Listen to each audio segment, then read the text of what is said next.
Good morning, everyone, and welcome to Bay Area Focus. I'm your host, Michelle Griego. Please pitch us future show ideas to facebook.com/Bay Area Focus. We have a very special holiday show for you today. We'll hear from Bay Area food banks, a family-friendly museum, and a nonprofit that transforms disadvantaged youth into determined entrepreneurs. And to kick off this season of giving, please welcome Kathy Jackson of Second Harvest Food Bank and Larry Sly from the Food Bank of Contra Costa and Solano. Thanks for coming on the show. Thank you, Delighted to be here. All right, so it's holiday season and you have a big job to do. Unfortunately, we do. You'd like to think that there would be less need at the holidays, but actually, hungry families are like any other family. They've got more things pulling on their available cash at the holidays, and it means more people actually turn to the food bank. And what is the need like in the Bay Area? Well, I know for us the need has gone up dramatically over the past year, holidays aside. It goes up even more so then, but we're seeing probably another 20 to 30,000 people come to us each month just because there's a greater need in the area. You know, the economy is up, but that doesn't mean people are able to buy more food for their families. You know, it's really true, and it's a little bit counterintuitive. You think, well, things are better, right? But for the folks we serve, that's not really the case. They are struggling because rents are so much higher, and you will have families who last year had enough incremental cash to put food on the table, and this year that money's going to rent or it's going to utilities, and suddenly they're having to turn to the food bank. It's wrenching. So how does this all work? I mean, you work year-round on this to collect food. So basically what we're doing is collecting food. So we work with the agricultural industry, with grocery stores, with any person who provides food in the community to try and find items they have that are not saleable.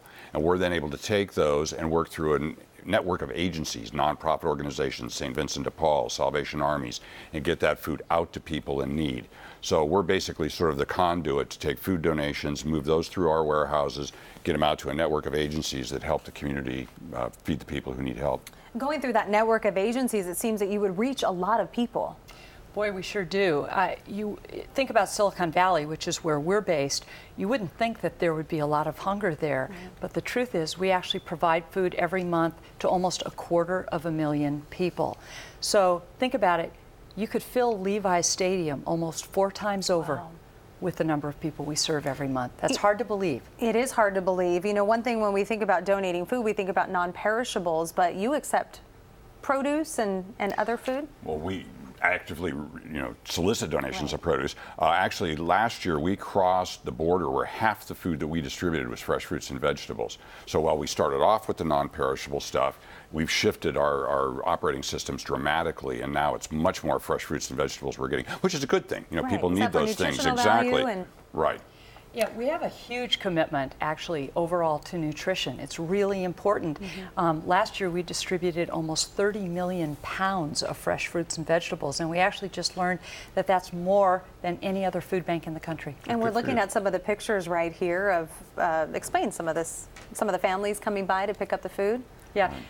A lot of times fresh produce is some of the most expensive stuff for families to buy. It is. It always seems like the healthy food is the most expensive, Isn't that true? Isn't it? Yeah. Well, and I think both of us, we've set up distribution programs to get that food out in the community. So while we do partner with other nonprofit agencies, we have programs that basically are mobile farmers markets. We're driving to low-income areas, setting up in a church parking lot in front of a WIC clinic, something like that, and giving people 25 to 30 pounds of fresh fruits and vegetables makes a big difference in their lives, economically and nutritionally both.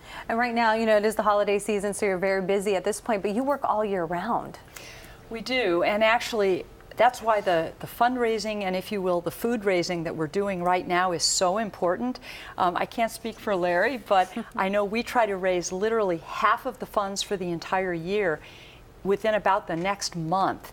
And we will be using that all year long to feed hungry people. How about social media? How do you incorporate that into? I mean, that seems like that's what we have to do nowadays, is get on social media to get the word out. Speaking to someone who is a Neanderthal as far as that goes, I luckily have people working for me who understand it well, because it is very much what we have to do. And we've actually seen a lot of donors come to us through social media, through outreach we're able to do, through Facebook, through those kinds of things. So it is the future. and it's something that we know we have to be connected, because the community is what makes our work possible, and whatever way we can use to engage them is how we were able to make a difference. And the community in the Bay Area has always been pretty generous.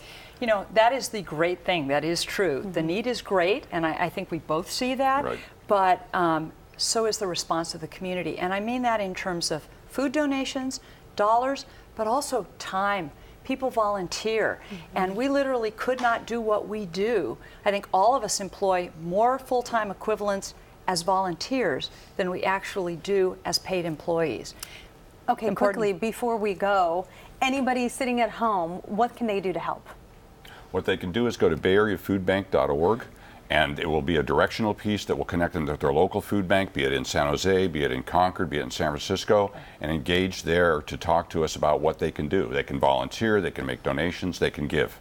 Okay, giving money and time. Exactly. We love Both it. are very valuable. Absolutely. All right, well, thank you so much. Thanks, Thank Kathy you. and Michelle, Larry, for thank coming you. on the show. And for more information on Second Harvest Food Bank, please log on to shfb.org. Again, that's shfb.org. And for more information on the Food Bank of Contra Costa and Solano, log on to foodbankccs.org. And again, that's foodbankccs.org. Coming up, an Oakland museum that connects families and communities through art. We'll be right back.